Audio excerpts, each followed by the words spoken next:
Now in this video I am going to explain about the formation of landforms by external forces or exogenic forces.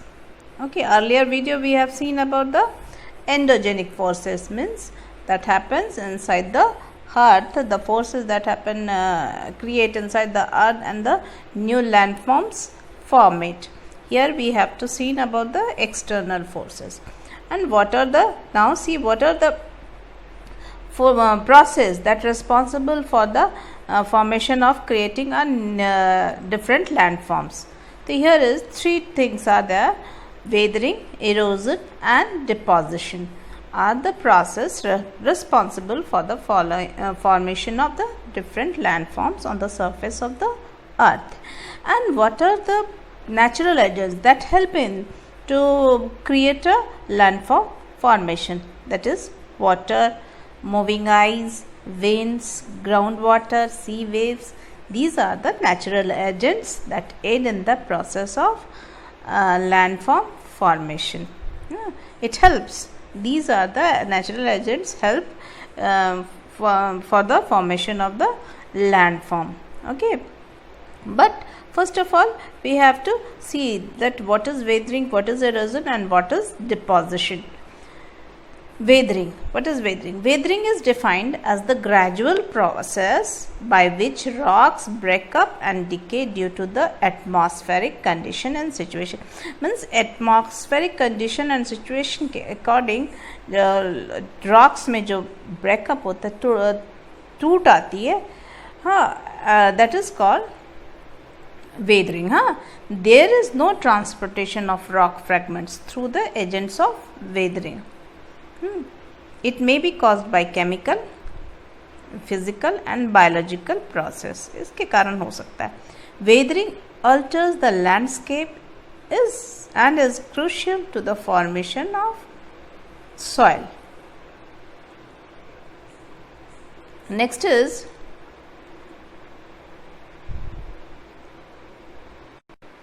erosion.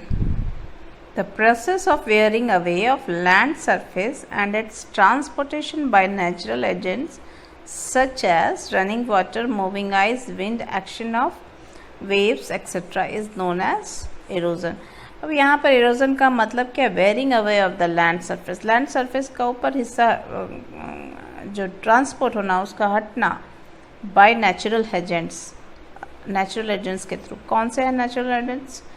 That is running water, moving ice, wind, action of waves, sea waves जो होते हैं, that is also natural agents. Okay, next is deposition. So here you have to keep two things: erosion and deposition are the forces which helps to create a new landforms. Deposition क्या है? The laying down or dropping of rock debris obtained by weathering and erosion in other parts of the earth by natural forces is known as deposition. Natural forces के through laying down करना और drop करना rock debris के that is called deposition. The debris after deposition may accumulate to form new rocks और यही debris आपस में मिलकर एक अकोमुलेट होकर न्यू रॉक्स का फॉर्मेशन करते हैं. Okay, now in this paragraph we will see the riverine landforms, means work of the river, how river are responsible to create a landforms. So some landforms are made by this river. So we will see that. During its journey from the mountains to sea, a river performs the task of erosion, transportation and deposition, creating several landforms depending on the volume of water, slope of land and material carried by it. अब जब हमें मालूम है कि source of the water is from the mountain, hilly areas, mountain regions. Okay, अब ये यहाँ से जो माउंटेन से लेकर सी तक का जो परफॉर्मेंस है, रिवर परफॉर्मेंस का, तो उसमें वो बहुत सारे काम करती है, इरोजन करती है, ट्रांसपोर्टेशन करती है और फिर डिपोजिशन करती है क्या चीज़ें का, तो लेक सिल्ट है, क्ले है, रॉक डेब्रिस है एंड मेनी मोर थिंग्स। हाँ, तो अब ये क्या है, ये जो उनके साथ ट्रांसपोर्ट हो रहे हैं या इरोड हो रहे हैं थिंग्स, वो डिपेंड करते हैं वॉल्यूम ऑफ द वाटर और slope of the land and material that is carried by a river. ठीक है, इन बातों पर वो डिपेंड करता है। यदि स्लोप बहुत स्टिप है तो डिफरेंट लैंडफॉर्म क्रिएट होता है, यदि slope volume of the water बहुत तेज है तो स्पीड तेज है, वॉल्यूम ज़्यादा है तो वहाँ पर ज़्यादा इरोड होते हैं। हाँ? तो इस तरह से लैंडफॉर्म क्रिएट डिपेंड करता है volume of the water, slope of the land and material carried by it. Next is the source of origin of a river is mostly in the hilly और माउंटेनियस रीजन। ये तो हम सबको पता है कि हिली है जो ग्लेशियर्स के थ्रू और माउंटेन एरिया से ही रिवर का ओरिजिनेट है। The place where the river finally joins the sea on the ocean is known as the mouth of the river. हमने आपको इसमें भी करवा दिया है वर्ड मीनिंग में कि फाइनली जॉइन्स द सी और ocean, that is called mouth of a river. The river path is divided into three parts known as the upper course, middle course and lower course respectively। अब जो ये जो river का path है, जो उसकी जो जर्नी है, उसको 3 पार्ट्स में डिवाइड कर दिया गया है। रिवर्स के जो जर्नी है उसको 3 पार्ट में डिवाइड कर दिया गया है। First is upper course, middle course and lower course. जब अपर कोर्स मीन्स जब ओरिजिन होता है, जब रिवर का ओरिजिन होता है, तो उस समय जो सिचुएशन होती है रिवर का वो कहलाता है अपर कोर्स। फिर बीच में जब बीच की पोजीशन में आते हैं तो वो middle course, and lower course जब at last is going to meet with ocean, that is known as lower course. तो ये बहुत इंपॉर्टेंट है कि आपको इस रिवर के 3 स्टेजेस, रिवर के 3 पार्ट्स को आपको याद करना है, upper course, middle course and lower course. हाँ, तो अपर कोर्स में क्या होता है, जैसे आप एक जीवन अवस्था को लीजिए, जब बचपन होता है तो बचपन कैसा होता है, बहुत उछल कूद वाला होता है, बहुत तीव्रता होती है बच्चों में। लेकिन जैसे मिडिल कोर्स में आता है तो थोड़ी सी संयम आ जाती है। हाँ, और फिर जब हम थोड़े से और बड़े होते हैं तो हमारे जो स्थिति है थोड़ा बुढ़ापे की ओर आने लगती है। ठीक है, तो इसी तरह से रिवर का भी को भी 3 कोर्स में डिवाइड कर दिया गया, 3 पार्ट में डिवाइड कर दिया गया, upper course, middle course and lower course. Upper course में कहा जाता है रिवर अपने बाल्यावस्था में होती है, बाल्यावस्था में बहुत चंचल होती है, उद्विग्न होती है। हाँ, फिर मिडिल कोर्स में आते तो उसमें संयम आ जाता है, और लोअर कोर्स में आके बिल्कुल वो बुढ़ापे की ओर, जैसे कहते हैं ना, वैसा फ्लो करने लगती है, बहुत धीमी हो जाती है, स्लो हो जाती है। तो इस तरह से ये 3 रिवर के कोर्स है। एंड यहाँ आप देखो, जो देख सकते हो कि जब माउंटेन से ओरिजिनेट हो रहा है, सोर्स हो रहा है, तो कैसे हाईलैंड, कैसे स्लोप मिल रहे हैं। मिडल में आया तो इनका स्लोप थोड़ा सा धीरे हो गया, और प्लेन में आया तो इनके स्लोप बिल्कुल ख़त्म हो चुके हैं। ठीक है, तो ये रिवर्स के 3 कोर्स है, ये क्वेश्चन में आ सकता है आपका। Upper course of a river, upper course of a river क्या है? In its upper course the river flows swiftly through hilly और माउंटेनस एरियाज, आराम से एकदम माउंटेन एरिया से बहती है, and causes erosion by down cutting mainly some landforms formed here. अभी यहाँ से डाउन कटिंग में माउंटेन से वो उछलते कूदते बहुत तीव्र गति से बहती है जो अपने अपर कोर्स में। ठीक है, और सब इसके कारण सम लैंडफॉर्म्स क्रिएट होते हैं। कौन कौन से लैंडफॉर्म क्रिएट होते हैं? First is gorges or eye-shaped valleys, and canals are formed when the river erodes the valley bed faster than the sides. Eye-shaped valley create होती है। These gorges are deep and narrow with steep sides and hard rocks। उस समय ये जो इस तरह की V shaped की वैलीज होती है तो उसमें क्या इनकी कैरेक्टरिस्टिक्स होती है? डीप होती है, नैरो होती है, और स्टीप साइड, साइड एकदम स्टिप होता है, स्लोप नहीं होती उसमें, है ना, और वो उनके रॉक्स हार्ड रॉक्स होते हैं. You can see this in this picture. You can see this. Now the second point is a waterfall is formed when a river falls from a great height over hard rocks or down a steep valley. For example, Jog Falls in Karnataka. अभी हमने अपर course of a river देख रहे हैं. पहला stage जो river जब निकलती है पहाड़ों से तो क्या सिचुएशन होता है. तो पहले तो वो गॉर्जेस बनाती है, स्टेप्स वैली बनाती है, आई शेप्ड वैली बनाती है. और दूसरा एक और सिचुएशन मिलता है वाटरफॉल. जब पहाड़ों से जब नीचे की ओर जब गिरती है मैदानों में तो ग्रेट हाइट से गिरती हैं और हार्ड रॉक्स के साथ हार्ड रॉक के ऊपर गिरती हैं. तो ये क्या होता है, एक वाटरफॉल से सिचुएशन क्रिएट होता है, वाटरफॉल बनाती हैं. और इस तरह के waterfall we can say in Karnataka also. फिर क्या होता है इसी स्टेज में sometimes it encounters extremely hard rocks in the river bed. ठीक है. At times the softer rocks get eroded easily and the river jumps over the bands of the hard rocks forming rapids on the river Nile in Egypt. तो क्या होता है जब ये hard rocks के संपर्क में आती है नदियाँ तो हार्ड रॉक के साथ सॉफ्ट रॉक को तो वो इरोड कर लेती है, rocks get it eroded, but जो हार्ड रॉक्स है उसके ऊपर वो जंप करती हैं, वाटर जंप करता है और क्या फॉर्म करता है, रैपिड, है ना. ये रैपिड आप देखोगे बड़ी बड़ी नदियों में जब इस तरह के उछाल आप देखते होंगे. अभी मैं आपको उससे रिलेटेड पिक्चर्स दिखाऊंगी तो यू कैन इजीली अंडरस्टैंड कि इसको रैपिड्स बोलते हैं. ठीक है. तो ये रैपिड्स आपको याद रखना. बड़ी बड़ी नदियों में जब हार्ड रॉक्स के साथ उसके साथ उनका टकराव होता है तो वो वाटर जंप करती है और इट्स क्रिएट द रैपिड्स. और ये रैपिड्स आपको कहाँ मिलता है देखने को, river Nile in Egypt you can C. And in India many river rafting is doing in this rapids also. हाँ ठीक है. आप बड़े पहाड़ों से जो नदियाँ निकलती हैं वहाँ पर बहुत ज़्यादा ये रिवर राफ्टिंग होता है. तो इसी रैपिड्स में ही होता है. ठीक.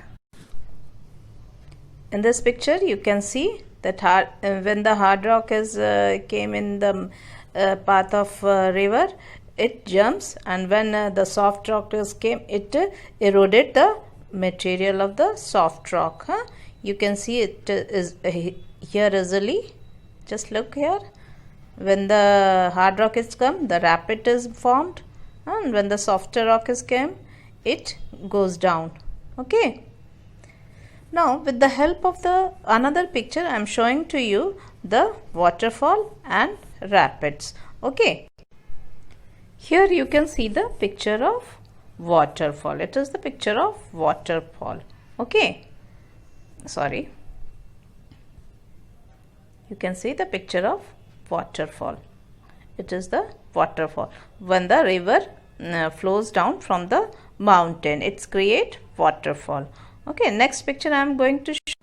This is rapid streams. What is this? This is rapid streams. Okay. तो ये देखो यहाँ पर किस तरह से जो रिवर फ्लो कर रही है और कैसे उसमें उछाल आ रहा है, जंप कर रही है जब रैपिड्स कोई हार्ड रॉक्स आते हैं रिवर के रास्ते में. ओके. तो इस तरह से अपर कोर्स में नदियों में जो चेंजेस आते हैं वो कौन से क्या क्या फॉर्मेशन करते हैं, गॉर्जेस बनाते हैं, वाटरफॉल बनाते हैं और रैपिड्स बनाते हैं. अब नेक्स्ट हम लोग जो है another course of the river, that is middle course of a river we are going to. Now come to the second phase of the river, middle course of a river. अब इस course में इस stage में river कौन कौन से shape बनाते we will see here now. As the river leaves the higher land and enters its middle course, its speed decreases.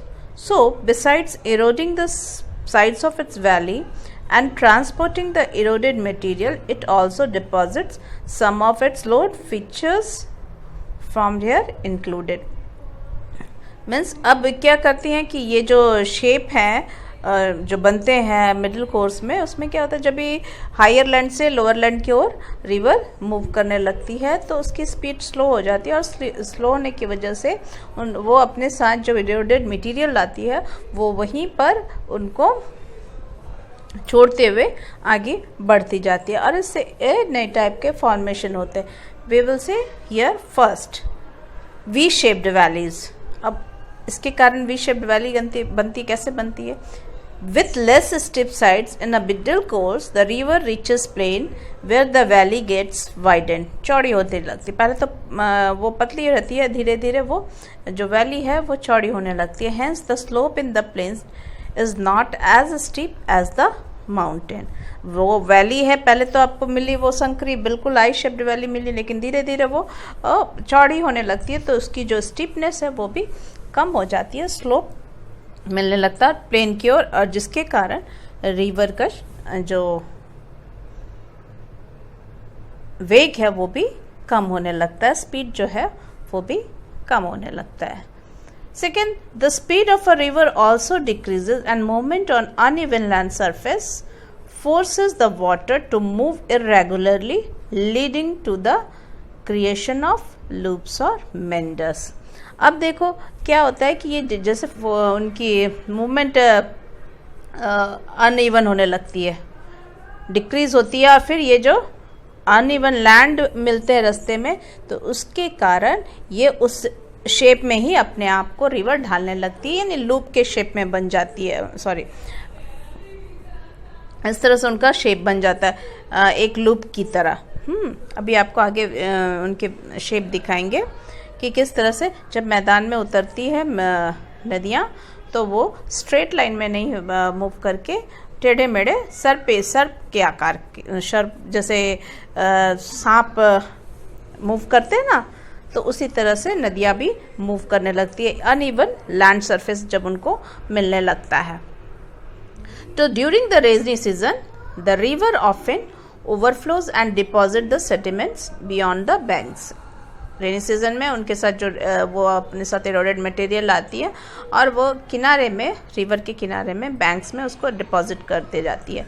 The sediments comprise, अब देखो यहाँ पे बहुत महत्वपूर्ण बात है, बहुत इंपॉर्टेंट है कि जो सेडिमेंट्स होती है वो बहुत ही उपजाऊ होती है।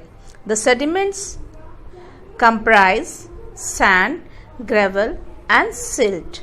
The deposition of this fertile sediments on the flat land thus leads to formation of a flood plain. It is common in the middle and lower course of a river.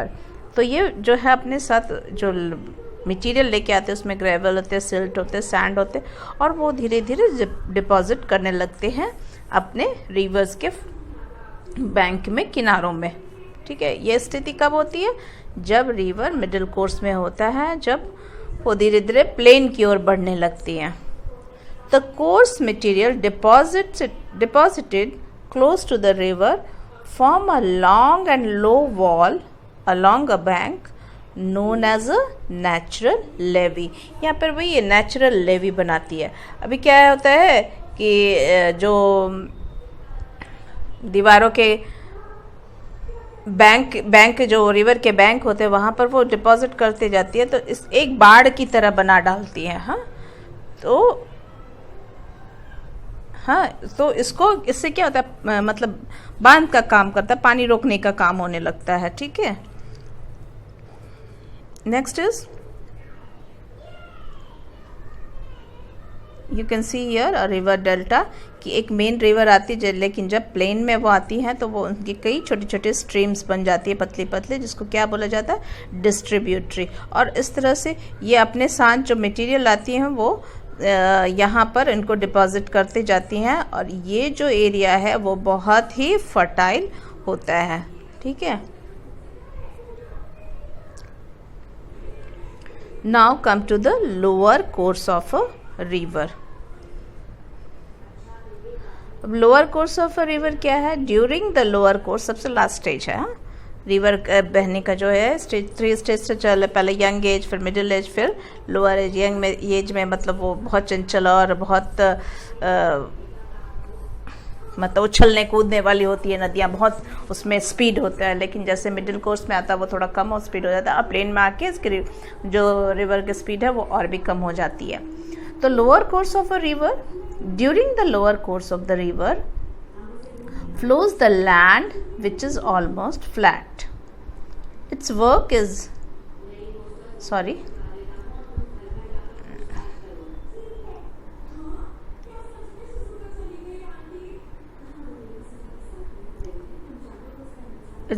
mainly deposition, as its flow is now extremely sluggish. At the time, the river may cut a shorter course through a strip of land between two meanders so as to flow into a straight path again. The circular loop left behind, which cuts off from the main river, forms an oxbow lake. Oxbow lake की ये जो loop बनते, जो meanders बनते हैं middle course में, तो ये मेंडर्स जो हैं उसमें कुछ ऐसे मेंडर्स होते हैं जो अपने साथ में जो सिल्ट है, क्ले है, ग्रेवल लाती है तो वहाँ जमा करती जाती हैं, तो जिनके कारण मेन स्ट्रीम से वो लूप कट जाते हैं, तो उसको क्या बोला जाता है? Oxbow lake. ऑक्सबो लेक इसलिए कहा जाता है कि ऑक्स के ऊपर जो बो जो बने रहते हैं शेप उनका वैसा होता है। अभी मैं आपको उसका दिखाती हूँ। यहाँ पर देखो, जैसे ये क्या है, ये इस तरह से मेंडर्स बनते हैं। अब मेंडर्स जब रिवर से अलग हो जाते हैं, यही जब रिवर से अलग हो जाते हैं, देखो ऐसे ऐसे है ना, तो यहाँ पर ये जो मेन रिवर है, यहाँ पर अब देखो धीरे धीरे इनमें ज्वाइन हो जाता है। हाँ,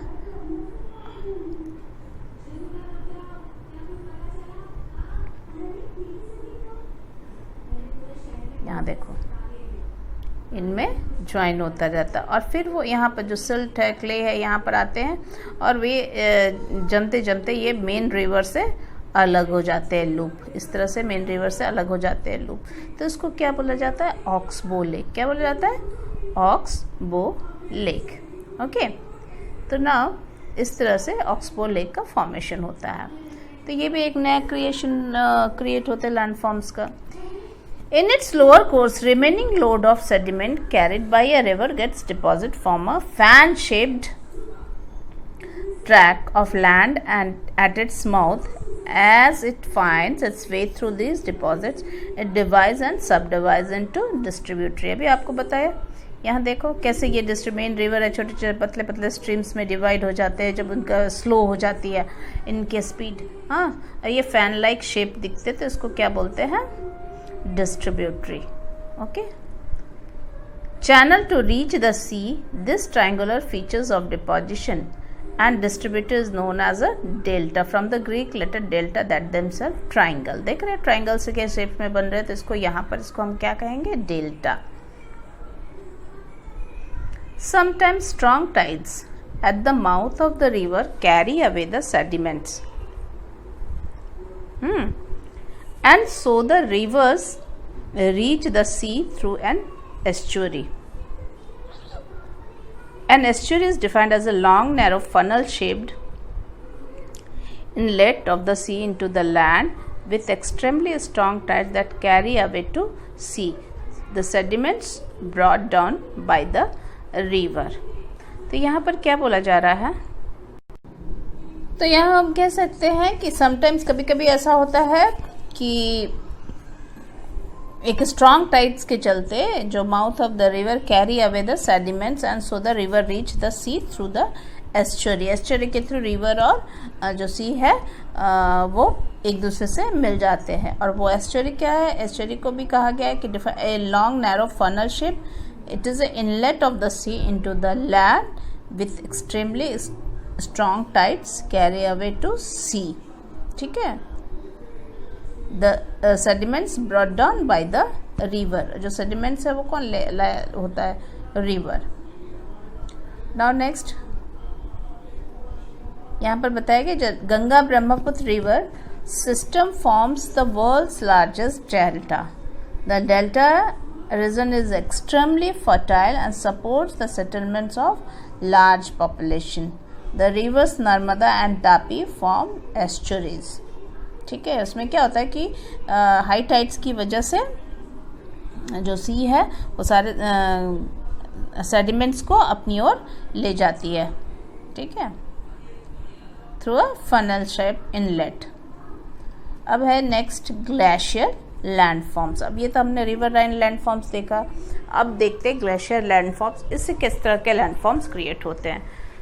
When snow that has accumulated in valley creeps down the slope of mountain. Sorry, इसके पहले just you see the some picture of Oxbow Lake and here you can see it is the Minder. Sorry, it is Minder. And here you can see it is distributaries. Make a delta when the river joins to sea. Okay. Now lower course of a river. During the lower course, the river flows through land which is almost flat. Its work is mainly deposition as its flowing now extremely sluggish. अब इसका काम क्या हो गया, बिल्कुल slow flow करना और अपने साथ जो लाए हुए सेडिमेंट्स को डिपॉजिट करते जाना।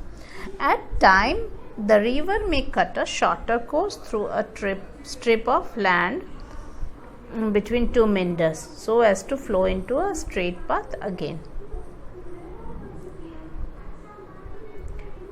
The circular loop left behind which cuts off from the main rivers forms an oxbow lake. You have seen here oxbow lake, and in its lower course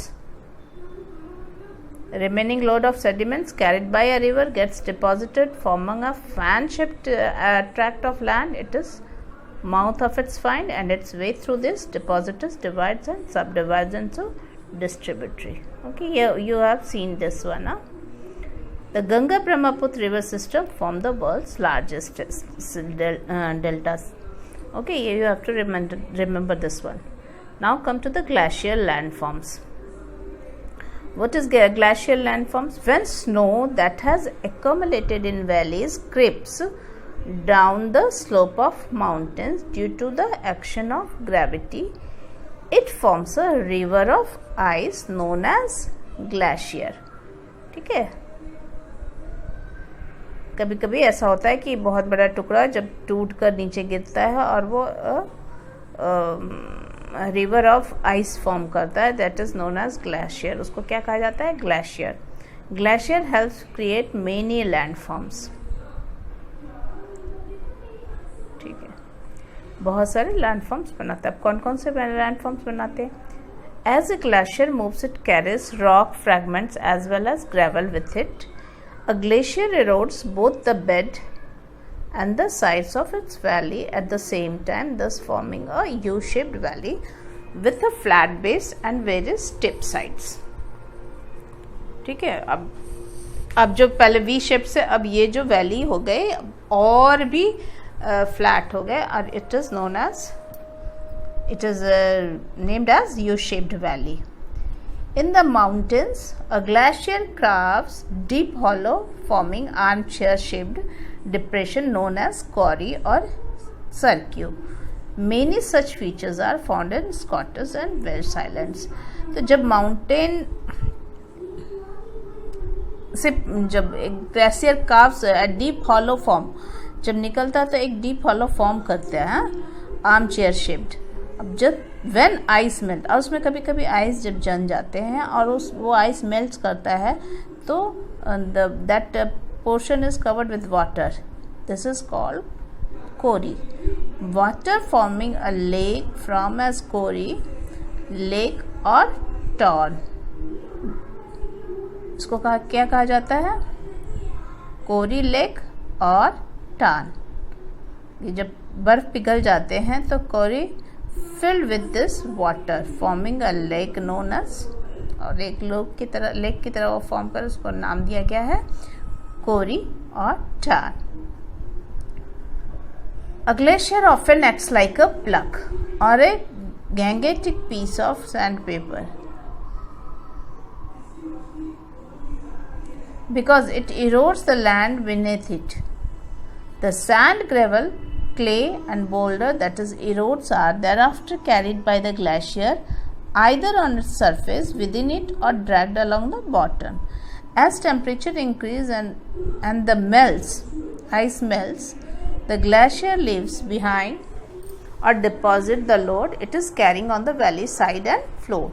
This deposit sand, gravel, clay and boulder left behind by glacier on the valley sides and floor are known as moraines.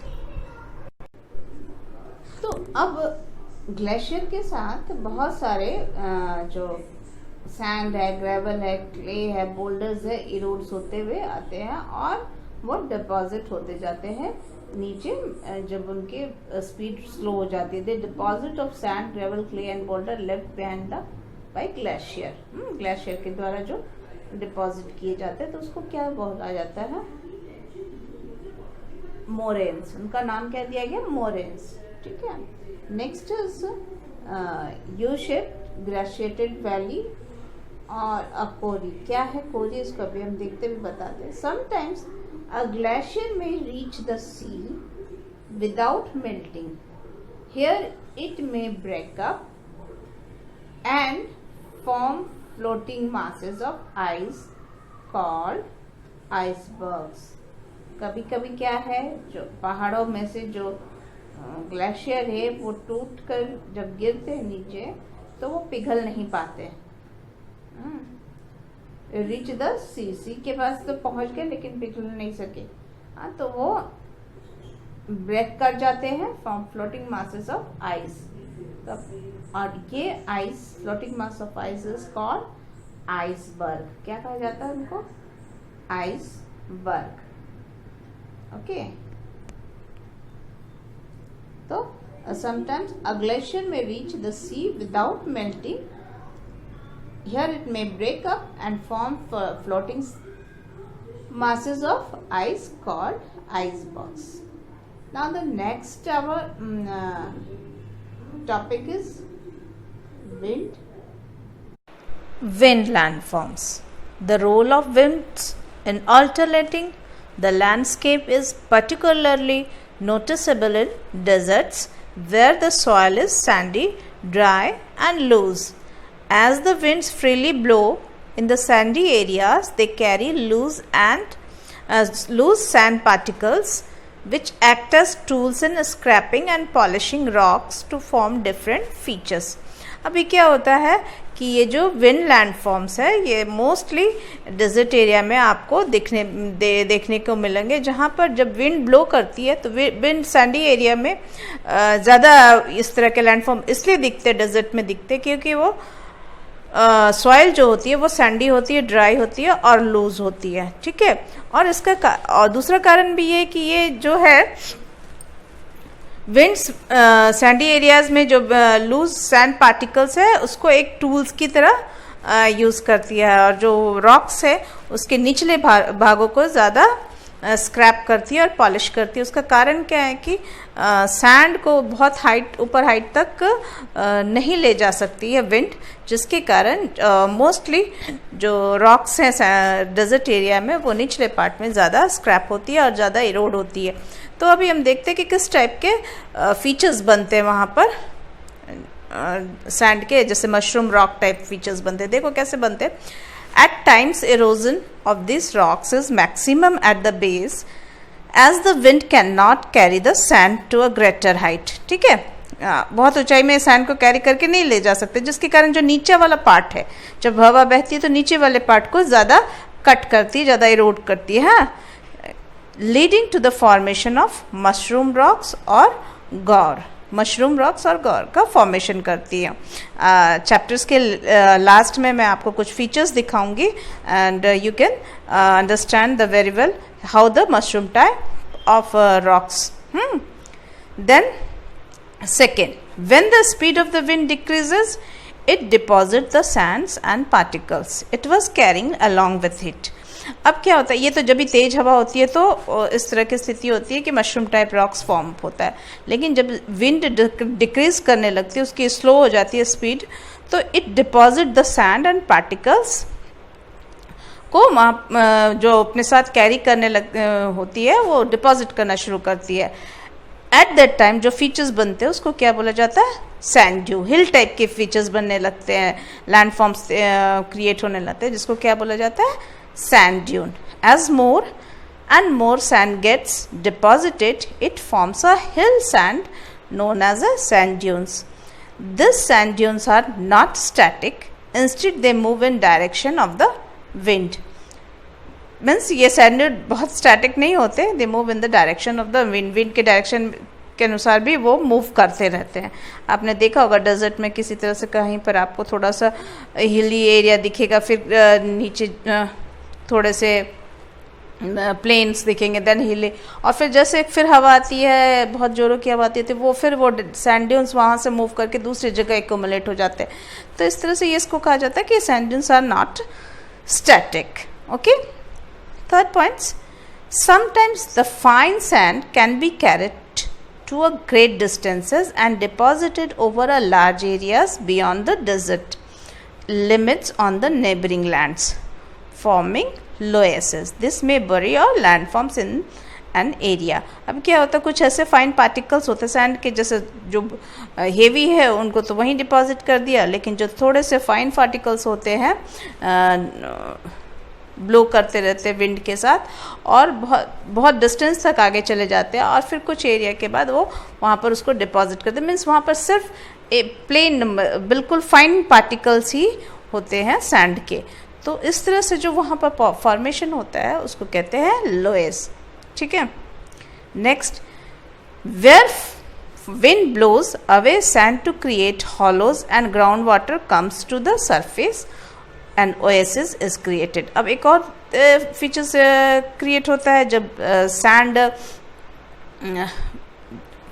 Wind blow करके ले जाती हैं sand को, तो वहाँ पर एक hollow type के स्ट्रक्चर आ जाता है। हॉलो जो सरफेस में हॉलो गड्ढे हो जाते हैं और उसमें जब वाटर आ जाता है तो उसको क्या कहा जाता है? ओएसिस, है ना। इस तरह से ओएसिस क्रिएटेड। अब ओएसिस का है, जैसे आप डेजर्ट में जहाँ पर थोड़ी बहुत हरियाली होती है, ग्रीनरी होती है, तो वो किसके आजू बाजू होते हैं? ओएसिस। वहाँ पर थोड़े वाटर मिलते हैं, तो वो वाटर किस में होते हैं? जब जो विंड है सैंड को अपने साथ उड़ा ले जाती है, तो उस एरिया में जो सैंड होता है वहाँ पर एक हॉलो टाइप का फीचर्स तैयार हो जाता है, स्ट्रक्चर तैयार हो जाता है, उसमें पानी जब भर जाते हैं तो वो ओएसिस का फॉर्मेशन करती हैं। Here you can see the some sand blasting effect of the wind carves the rocks into peculiar manners.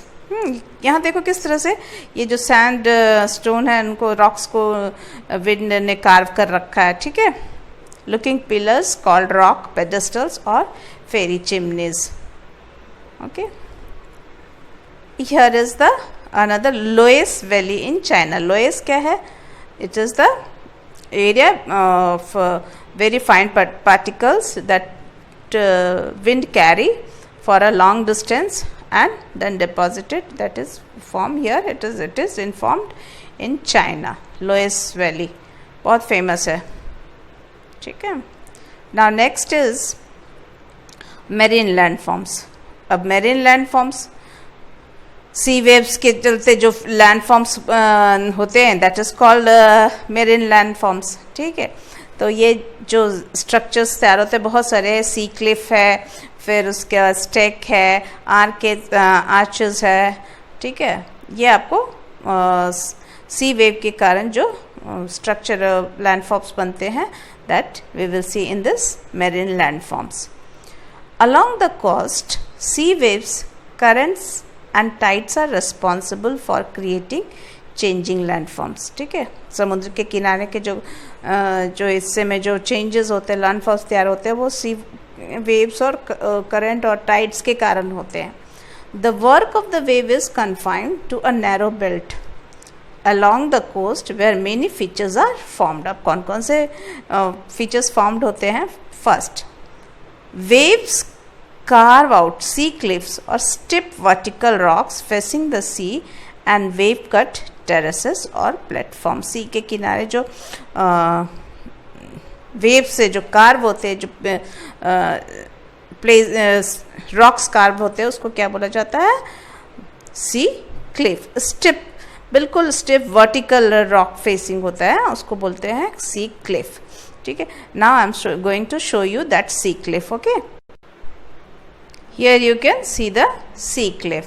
Okay, देखो कैसे स्टिप स्ट्रक्चर है. रॉक्स जो स्टिप है, काव होते हैं सी वेव्स के कारण. हाँ, ठीक है. Now I am going to sea.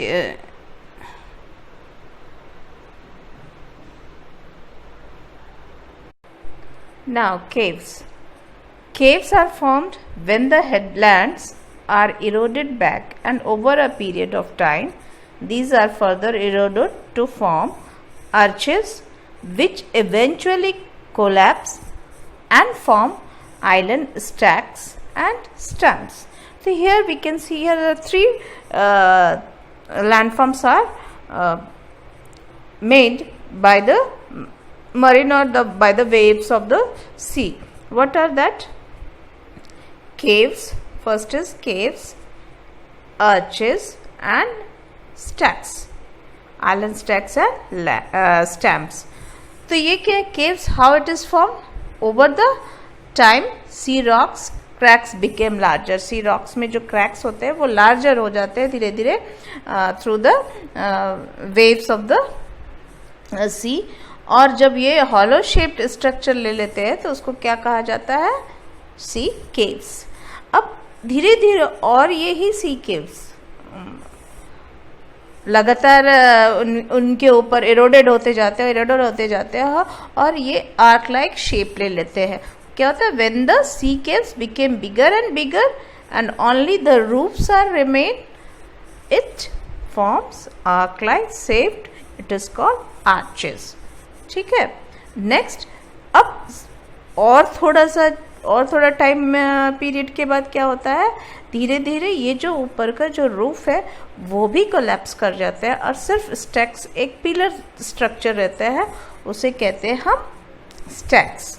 ठीक है. तो इस तरह से जो सी रॉक्स है पहले केव्स बनते, केव्स में लगातार फिर उसके बाद ओवरऑल टाइम पीरियड के बाद उसमें उस केव्स वो बड़ा बनता जाता है, हॉलो होता जाता है और इस तरह का स्ट्रक्चर आती है. सिर्फ ओनली रूफ देयर. हाँ, और उसके बाद जो स्ट्रक्चर आता है कि बाद में रूफ भी हट जाता है और सिर्फ पिलर लाइक स्ट्रक्चर रहता है, उसको स्टैक्स कहते हैं. तो these three forms are found in marine landforms. So we will see there what are this structure. Now I am going to show you that structure. Here you can see the sea caves. Okay, these are the sea caves. Okay, यही sea caves जब थोड़ा और hall हो जाता है, सिर्फ roof रहते हैं, तो वो क्या फॉर्म करते हैं? such type of arches. Okay, this is called sea arches. देख रहे हैं रॉक्स में पहले दरार पड़ती है, दरार हॉलो बनता है, हॉलो केव लाइक स्ट्रक्चर होता है, केव लाइक स्ट्रक्चर के बाद इस तरह से सी आर्चेस तैयार होते हैं. Okay, now next you can see the stacks.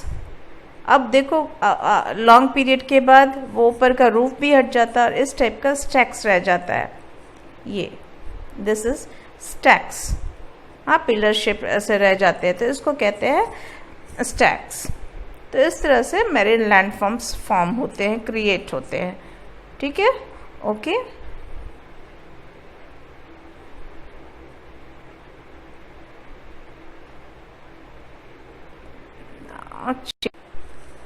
now the third point is telling the waves may also deposit the sand and the eroded material they carry along the shore causing the formation of beaches. अब क्या है कि ये waves है वो अपने साथ, उनके साथ भी इरोडेड मटेरियल रहता है जो उनके साथ कैरी करते हैं. अब ये भी जो वेव्स है इरोडेड मटेरियल को उनके शोर के किनारे में फॉर्म करते जाते, डिपॉजिट करती जाती है. The waves may also deposit the sand and the eroded material along the shore, उनके शोर के साथ डिपॉजिट करती जाती है और एक नया फॉर्मेशन होता है, उसको क्या बोलते हैं? बीचेस. ना, सबने बीच देखा होगा. Next is sometimes sand and pebbles get deposited to form a low-lying ridge called a spit, whose one end is usually attached to the mainland. When a spit grows in length across the coast, it may form a sandbar. Often sandbars cut off a part of the sea to form a lagoons or backwater.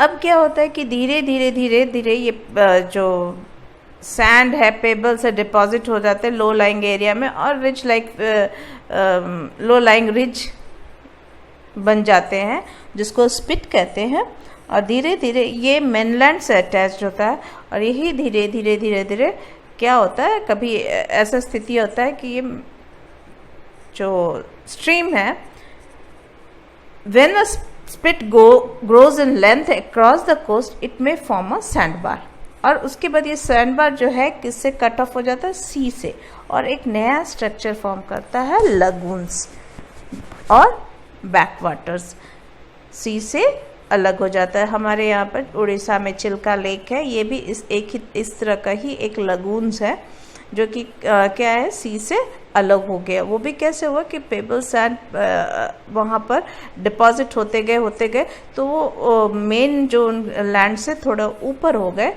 और structure एक form कर लिया और उसमें जब water आ जाता है तो वो एक लेक का फॉर्मेशन करते हैं जिसको हम क्या कहते हैं lagoons. Now I am going to show you that lagoons picture how it is looks.